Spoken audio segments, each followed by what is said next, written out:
نحمدہ و نصلی علی رسولہ الکریم، اما بعد فاعوذ باللہ من الشیطان الرجیم، بسم اللہ الرحمن الرحیم۔ نبی کریم رؤوف الرحیم صلی اللہ علیہ وآلہ وسلم کی پھوپھیوں کے تذکرہ کے سلسلہ میں جناب امیمہ بنت عبد المطلب کا تذکرہ۔ مکہ میں مسلمانوں پر جب کفار نے حد درجہ ظلم ڈھانے شروع کر دیے تو حضور صلی اللہ علیہ وآلہ وسلم نے مسلمانوں کو اجازت فرما دی کہ وہ مدینہ کی طرف ہجرت کر جائیں۔ ابن کثیر کی روایت ہے کہ نبی کریم صلی اللہ علیہ وآلہ وسلم کی پھوپھی امیمہ بنت عبد المطلب کے دونوں بیٹوں عبداللہ بن حجش اور عبید اللہ بن حجش اپنی منقولہ و غیر منقولہ جائیداد اللہ تعالیٰ اور اس کے رسول صلی اللہ علیہ وآلہ وسلم کی محبت میں چھوڑ کر دولت ایمانی کا کل سرمایہ، حب رسول، ادب رسول، عشق رسول کو اپنے سینے میں سمیٹے مدینہ طیبہ پہنچ گئے۔ ان کے ساتھ ان کا سارا خاندان ہجرت کر کے آیا تھا۔ اگر جناب امیمہ اس وقت تک زندہ ہوتی تو علماء کرام کہیں نہ کہیں ان کا ذکر ضرور کرتے۔ عبید اللہ بن حجش نابینا تھے۔ یہ مکہ کی اونچی نیچی گلیوں اور گھاٹیوں میں بغیر کسی قاعدے قانون کے آزادانہ گھومتے پھرتے تھے۔ یہ بڑے فصیح و بلیغ شاعر تھے۔ ان کی بیوی ابو سفیان بن حرب کی بیٹی تھی، اس کا نام فاریہ تھا۔ سردار عبد المطلب جیسے نانا کا نواسا، ابو سفیان جیسے رئیس مکہ کا داماد اور قادر الکلام شاعر جب میخانہ توحید کے ساقی کے دست مبارک سے توحید کا جام پیتا ہے تو اپنے خالق کے سوا سب کو بھول جاتا ہے اور اپنی معذوری کے باوجود ذوق و شوق میں پرخار وادیوں کو روندتا ہوا منزل جانا کی طرف مستانہ وار روانہ ہوتا ہے۔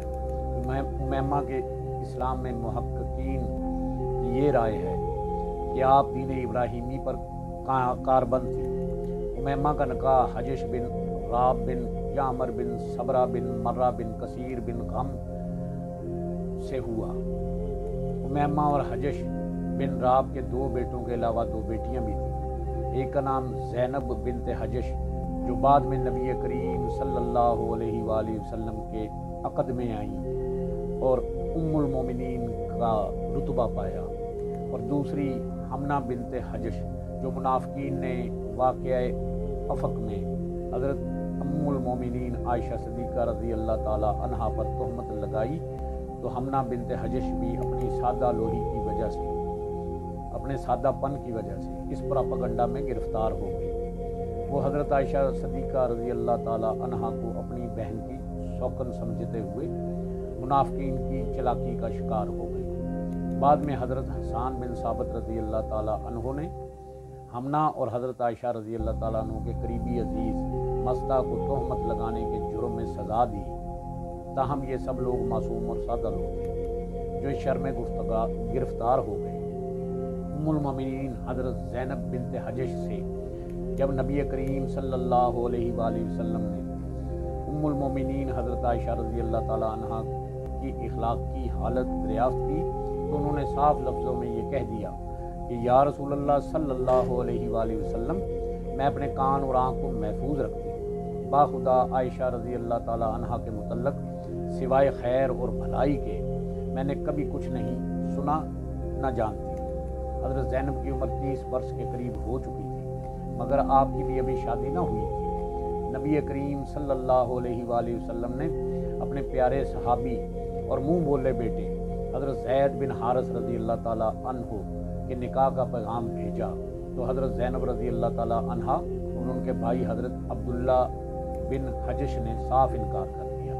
اس پر قرآن کریم کی آیت نازل ہوئی جس میں اللہ پاک نے فرمایا کہ کسی مومن اور مومنہ کے لیے یہ زیب نہیں کہ جب اللہ اور اس کا رسول کوئی فیصلہ کر دے تو اس پر راضی نہ ہو۔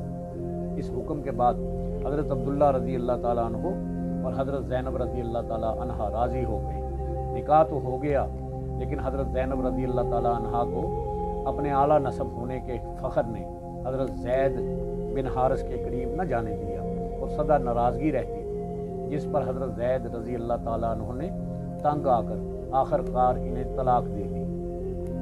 اس کے بعد اللہ تعالیٰ نے لپالک بیٹوں کی بیویوں سے نکاح کی ممانعت کے خاتمے کا اعلان کرتے ہوئے نبی کریم صلی اللہ علیہ وآلہ وسلم اور حضرت زینب بنت حجش رضی اللہ تعالیٰ عنہا کا آسمان پر نکاح فرمایا۔ حضرت زینب رضی اللہ تعالیٰ عنہا دوسری ازواج پر فخر کیا کرتی تھی کہ تمہارا نکاح تو تمہارے اولیاء یا ولیوں نے کیا ہے اور میرا نکاح تو خود اللہ تعالیٰ نے 7ویں آسمان پر کیا ہے۔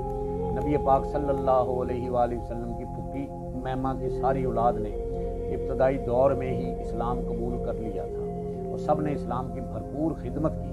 حضرت سعد بن ابی وقاص رضی اللہ تعالیٰ عنہ سے مروی ہے کہ احد کے دن